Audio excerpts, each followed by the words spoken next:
성경 말씀 출애굽기 20장 16절입니다.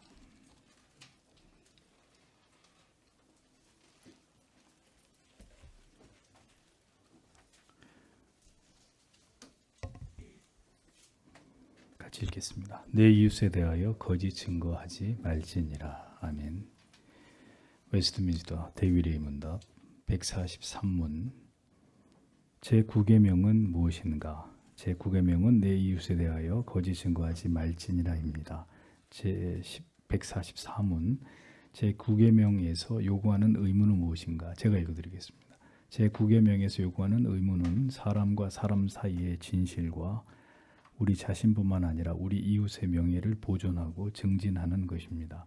또한 판결과 재판 문제에 있어서 그리고 다른 모든 일에 있어서도 진실을 밝히기 위해 공중 앞에 나아가 진실 편에 서서 마음으로부터 참되고 자유롭고 그리고 분명하고도 온전하게 진실을 그리고 오직 진실만을 말하는 것입니다. 우리 이웃을 넉넉한 마음으로 평가하여 존중하는 것, 이들의 명예를 사랑하고 원하며 기뻐하고 이들의 연약함에 대해서는 슬퍼하고 덮어주며 이들의 재능과 은사를 기쁘게 인정하고 이들의 결백을 변호하며 이들에 대한 좋은 말은 기꺼이 들으려 하고 이들에 대한 나쁜 말은 잘 받아들이지 않으려고 하며 남의 말하기를 좋아하는 자나 아첨하는 자나 중상모략하는 자를 제지하고 우리 자신의 명예를 사랑하고 돌보며 필요한 때에는 그것을 변호하며 합법적인 약속을 지키고 참되고 경건하며 사랑받을 만하고 칭찬받을 만한 말을 찾고 실천하는 것입니다. 이렇게 설명하고 있습니다. 9계명은 이웃에 대해서 거짓 증거하지 말라는 말씀으로 이것은 이웃의 명예를 모든 부당함으로부터 지키고 보호하는 것으로 이웃에 대한 그 사랑을 실천하라는 하나님의 뜻입니다.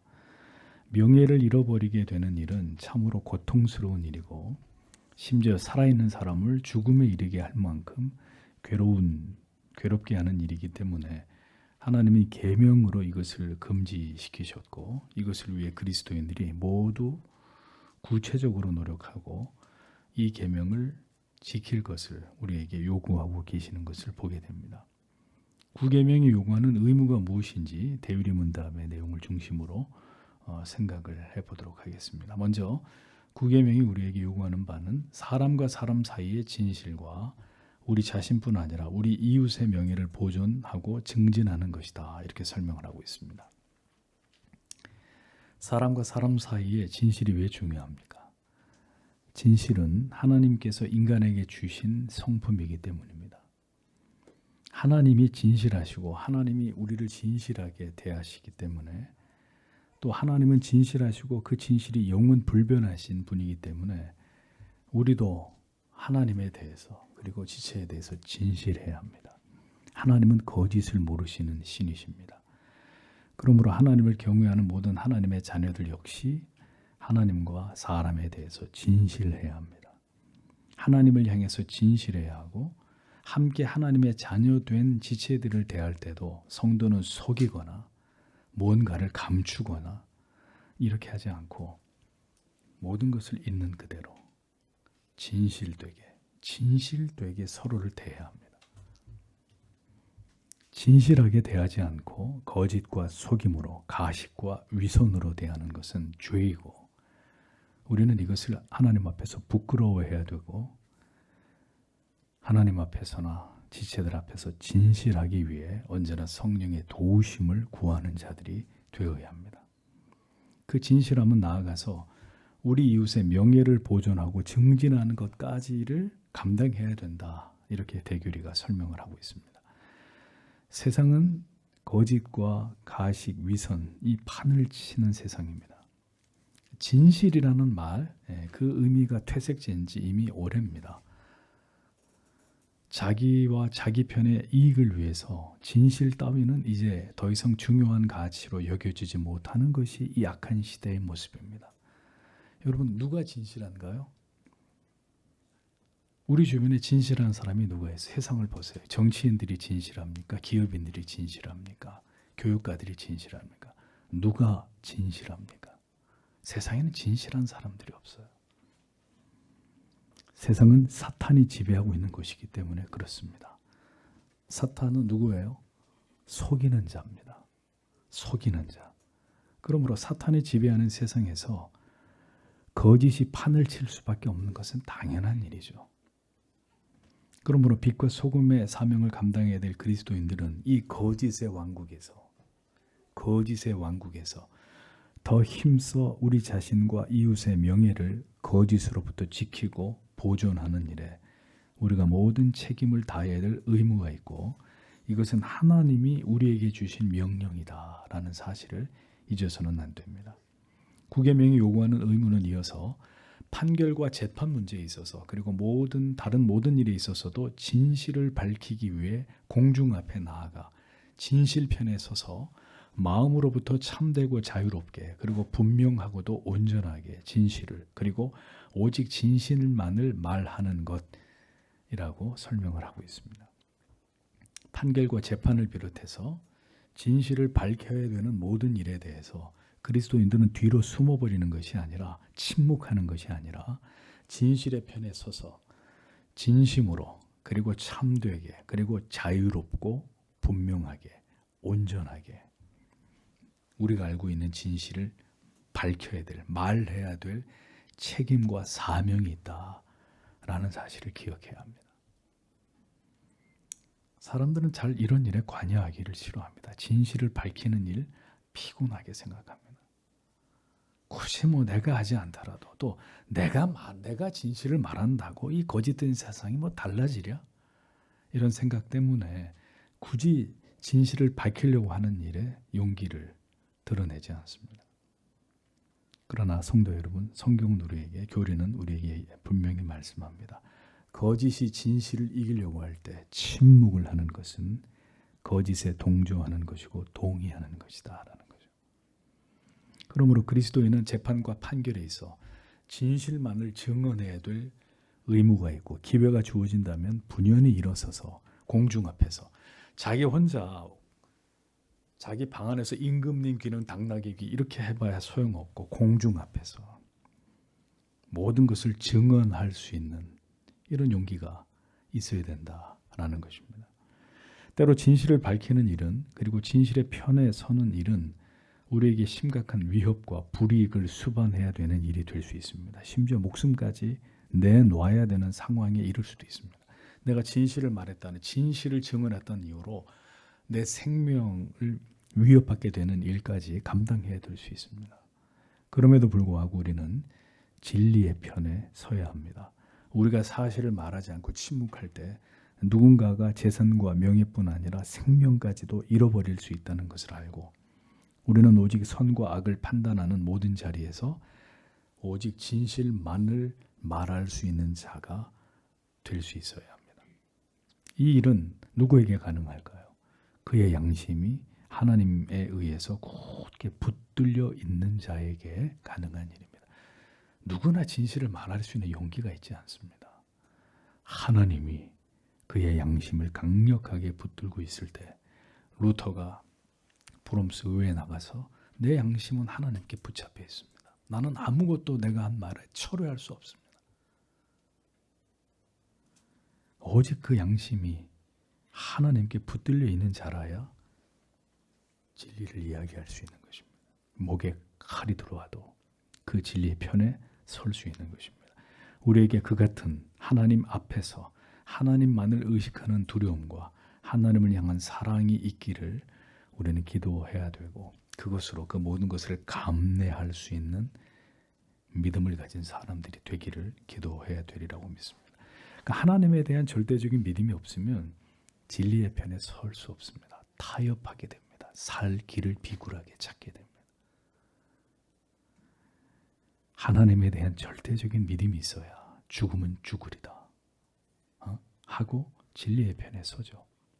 믿음으로 결단하고 결행하죠. 사람의 의지만으로는 되지 않는 일입니다. 오직 하나님을 두려워하는 자만이 진리의 편에 설 수 있고, 그것을 위한 모든 대가를 기꺼이 지불할 수 있게 되는 것이죠. 하나님 사랑과 이웃 사랑의 이 대의를 지켜나가는 것이 신자의 삶의 중요한 이유와 목적이 되어야 한다는 사실을 구계명은 우리에게 분명하게 강조하고 있습니다. 자, 이어서 구계명이 요구하는 바가 뭐냐? 우리 이웃을 넉넉한 마음으로 평가하여 존중하는 것, 이들의 명예를 사랑하고 원하며 기뻐하고 이들의 연약함에 대해서는 슬퍼하고 덮어주며 이들의 재능과 은사를 기쁘게 인정하고 이들의 결백을 변호하는 것이다.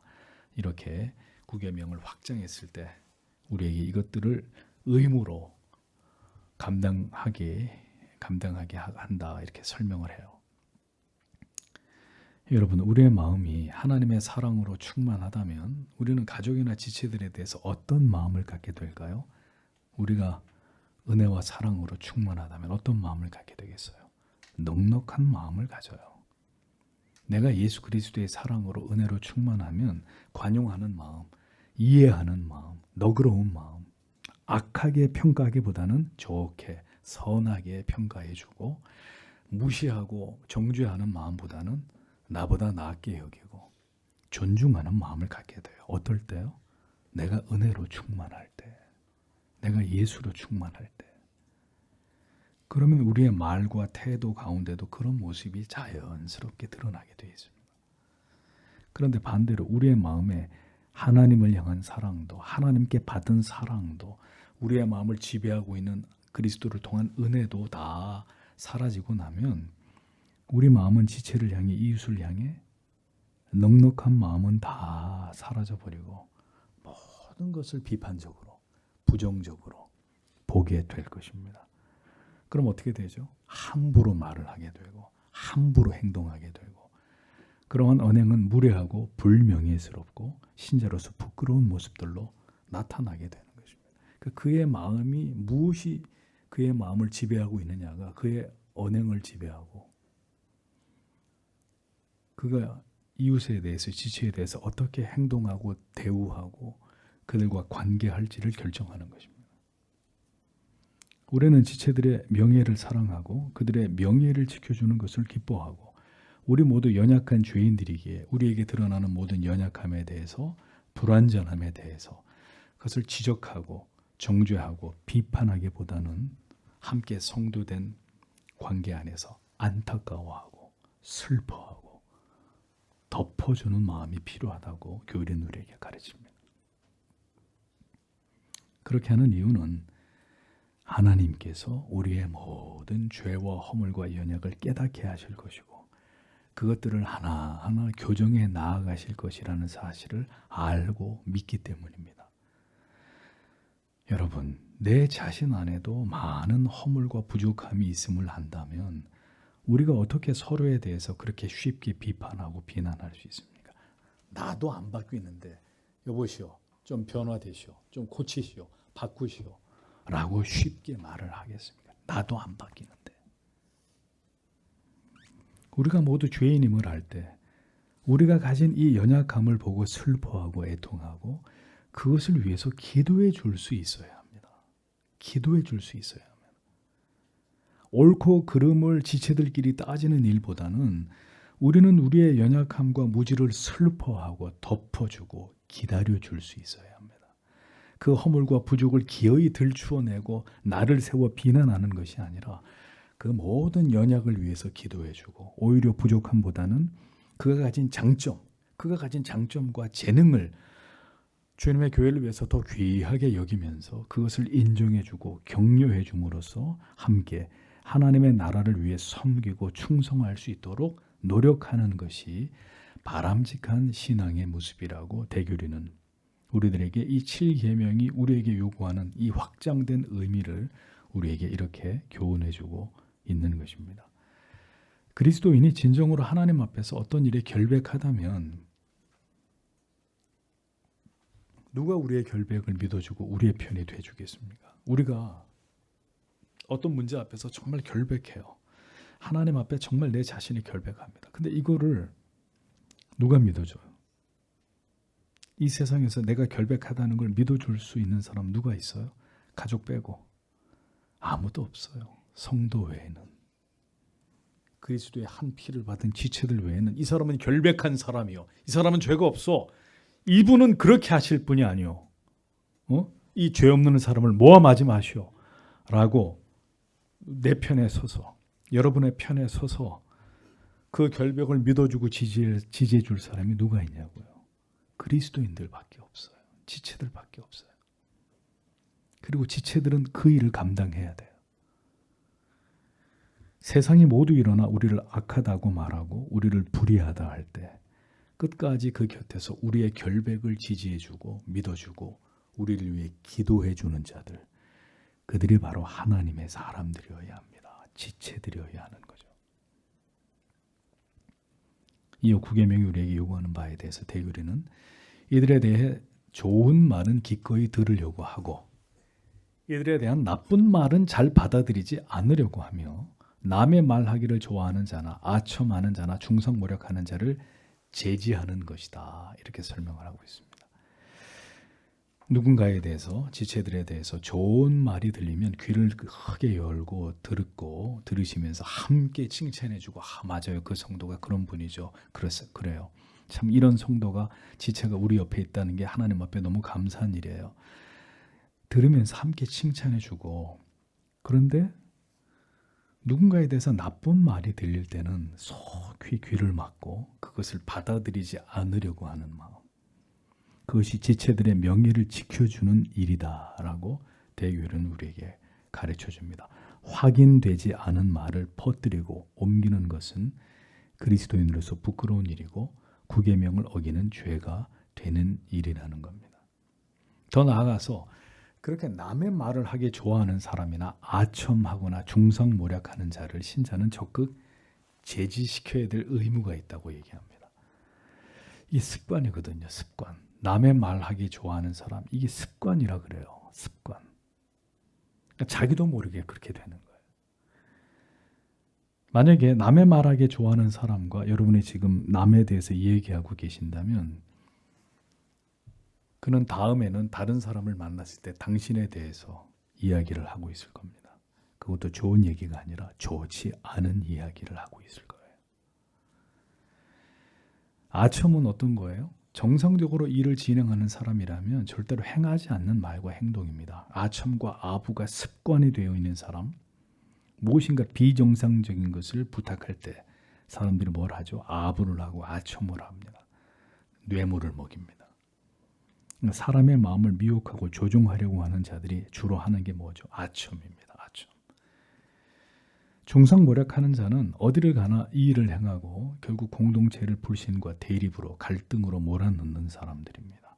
공동체 안에 이런 사람이 있어 성도 간을 이간질시키고 목양 간의 불신과 갈등을 조장한다면 참 악한 일입니다. 하나님은 반드시 그런 사람들을 징계하십니다. 교회는 절대로 험담이나 뒷담화, 아첨, 비방, 중상모략의 말들이 존재해서는 안 되는 곳입니다. 그럼에도 불구하고 이러한 악한 말들이 들리는 것은 잘 들으세요. 들어주는 사람이 있기 때문입니다. 무슨 얘기를 하려고 그러는데 됐습니다. 전 듣고 싶지 않습니다. 그럼 어디다 대고요? 벽에다 대고 얘기할 거예요? 악한 말들이 공동체 안에서 떠돈다는 얘기는 누군가가 그 얘기를 잘 솔깃하게 들어주기 때문이라는 거죠. 악의적인 말을 누군가 할 때 들어주는 사람이 없고 도리어 모든 사람들이 당신은 왜 거룩한 성도가 다른 성도에서 그런 말을 입에 담습니까? 하고 따끔하게 훈계한다면 그런 일들은 사라질 수밖에 없습니다. 그런데 누군가는 귀를 솔깃하게 해서 그래서 더 얘기해 보세요. 어쨌는데 어떻게 됐어요? 그 사람이 어떻게 했다고요? 악한 말들이 사라지지 않아요. 악한 말이 들릴 때 교회와 목회자와 성도를 비난하거나 험담하거나 부정적인 말을 하는 것을 들을 때 함께 죄를 범하지 마시고 즉각 그것을 제지하거나 대화의 주제를 바꾸거나 그게 여의치 않다. 그럼 그 자리를 뜨세요. 그 사람들끼리 얘기하던 말던 그 자리를 떠나는 거예요. 그것이 하나님 앞에 지혜롭고 현명한 것입니다. 마지막으로 9계명이 우리에게 요구하는 것은 우리 자신의 명예를 사랑하고 돌보고 필요한 때에는 그것을 변호하고 합법적인 약속을 지키고 참되고 경건하며 사랑받을 만하고 칭찬받을 만한 말을 찾고 실천하는 것이다 라고 설명하고 있습니다. 우리 자신뿐만 아니라 다른 지체들의 명예가 얼마나 쉽게 손상되고 상처 입게 되는지를 우리는 늘 생각해야 합니다. 우리가 말 한마디를 잘못했을 때 얼마나 심각한 마음의 영혼의 생채기가 날 수 있는지를 우리는 생각해야 된다 이거죠. 하나님의 계명을 어기고 공동체를 깨뜨리는 큰 죄가 부지불식간에 저지러질 수 있다라는 사실을 기억해야 합니다. 그러므로 우리 자신과 타인의 명예를 사랑하고 이것을 지키고 필요하다면 적극 변호하고 모든 정직한 약속들을 하나님 앞에서 이행하고 참되고 경건하고 모두에게 사랑받을 만한 참되고 경건하고 모두에게 사랑받을 만한 그런 말을 찾고 실천하라고 했습니다. 나는 욕먹는 게 내 사명이다. 나는 이렇게 바른 얘기를 해서 내가 욕을 들어먹는 게 내가 존재하는 이유와 목적이다.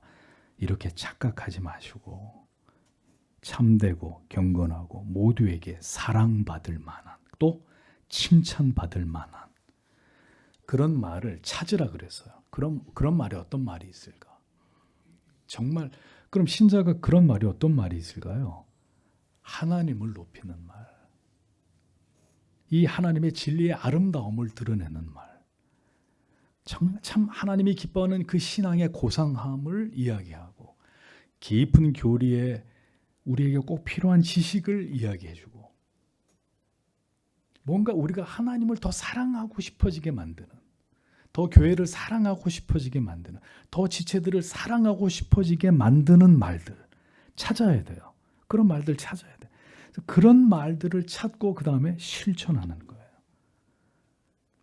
누군가가 그런 말을 하기 시작하면 그 말은 또 다른 말을 또 다른 선한 말을 낳고 그 선한 말은 또 다른 선한 말을 낳고 그래서 이 아름다운 말로 가득 공동체가 채워지겠죠. 누군가가 정죄하는 말을 하고 비난하는 말을 하고 날카롭게 쏘아대는 말을 해요. 그럼 그 말도 또 연결고리를 만들어서 악한 말들이 돌아다니게 만드는 원인을 제공하게 되는 것이죠. 모든 판단은 하나님이 하시는 거잖아요. 하나님이. 그러면 우리는 그리스도를 닮은 인격을 주시기를 기도하면서 지체들에게 대해서 날카롭고 비판적이고 부정적인 모습보다는 그런 언행보다는 따뜻하고 온유하고 겸손하고 항상 좋은 모습, 부드러운 모습, 긍정적인 모습 그것을 더 좋게 보려고 하는 이런 마음을 하나님이 우리에게 주시기를 기도해야 합니다. 그것이 덕을 세우는 길이고 공동체를 더 풍성한 그리스도의 사랑으로 충만하게 하는 첩경이 되는 것입니다. 내 자신도 많은 허물과 부족함이 있음을 안다면 우리가 어떻게 쉽게 남을 판단하고 어떤 일에 관한 말들을 쉽게 우리가 입에 오르내리겠습니까? 오만하고 교만한 자에게나 이런 언행이 늘 존재하겠죠. 우리는 그리스도인들 아닙니까? 빌립보서 2장 3절은 아무 일에든지 다툼이나 허용으로 하지 말고 오직 겸손한 마음으로 각각 자기보다 남을 낮게 여기고 라고 말씀했습니다. 성도 여러분, 옆에 계신 분을 더 낮게 여기십시오. 더 낮게 여기는 게 아니라 더 낮게 여기십시오. 나보다 더 훌륭한 그리스도인들이다. 그렇게 되어져 갈 하나님의 사람들이다. 하나님께서 나를 사랑하심처럼 그들도 사랑하시기에 마침내 깨닫게 하실 것이고 마침내 변화시키실 것이고 마침내 아름답게 다듬어 가실 것이다. 우리가 이것을 믿어야 되는 거죠. 우리는 한 지체잖아요. 자신을 사랑하지 못하고 인정하지 못하기 때문에 타인도 사랑하지 못하고 타인도 인정하지 못하는 것입니다. 내가 그리스도의 사랑을 온전히 경험하고 그리스도로부터 내가 온전히 용납되고 용서됨을 경험하지 못하게 되면 다른 사람에 대해서도 날선 공격을 하고 비난을 하고 비판을 하게 됩니다. 내가 용서를 푸근하게 내가 큰 잘못을 했는데도 가슴에 나를 안아주면서 괜찮아. 다음에는 그렇게 하지 마. 많이 힘들었지. 네가 지은 죄 때문에 많이 괴로웠지. 다시는 그렇게 하지 마라. 하고 항상 매가 날아오는 게 아니라 한 번쯤은 그 넓은 아버지의 가슴으로, 어머니의 가슴으로 안아 주었던 기억이 있는 사람. 그럼 나도 누군가에 대해서 그렇게 할 수 있게 되는 거예요. 그렇게 해본 적이 없어요.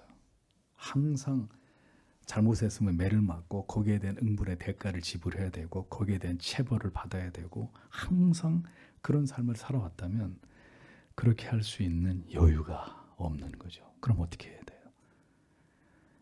나는 그렇게 자랐고 그런 환경에서 성장해 왔더라도 이 모든 것을 다 채우실 수 있는 조건 없이 나를 사랑하시는 하나님의 사랑을, 예수 그리스도의 사랑을 경험해야 되는 거죠. 그럼 그 사랑이 모든 것을 다 배치하고 다른 사람을 향해서 그렇게 사랑하고 용납하고 용서하고 안아줄 수 있는 사람으로 우리를 그리스도의 사랑이 고쳐놓지 않겠습니까? 우리는 모두 연약한 죄인들입니다. 그렇지 않으면 하나님의 끝없는 긍휼과 자비와 용서하심이 왜 필요합니까? 우리가 연약한 죄인이 아니면 하나님의 이런 성품과 속성이 왜 필요하겠습니까? 이웃사랑의 계명은 이렇게 이웃의 명예를 지켜주는 것까지가 포함된다라는 사실을 우리가 꼭 알아야 합니다. 그 모든 것 또한 하나님을 향한 사랑, 하나님께 받은 사랑에 기인하는 것입니다.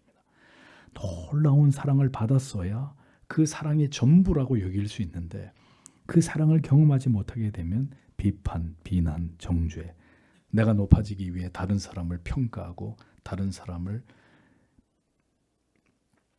비판하는 악한 마음들에서 절대로 우리가 자유롭지 못하게 된단 말입니다. 그러므로 우리에게 더 크신 하나님의 사랑을 하나님이 우리에게 부어주시고 그로 인해서 더 하나님을 우리도 사랑하고 그 사랑으로 모든 지체들을 우리가 더 연약한 존재들로, 부족한 존재들로 여기면서 우리가 그들을 사랑해야 될 사람들을 사랑하며 살아갈 수 있도록 하나님 우리에게 풍성한 은혜를 베풀어 주옵소서. 하나님의 그 무한하신 사랑이 오늘도 우리의 가족과 우리 공동체 안에 풍성하게 부어져서 그 하나님의 사랑이 하나님의 모든 뜻을 이루실 수 있는 원동력이 되도록 하나님 우리 모두에게 하나님의 사랑을 부어주옵소서. 오늘도 이렇게 기도하는 우리 모두가 되기를 소원합니다. 기도하겠습니다.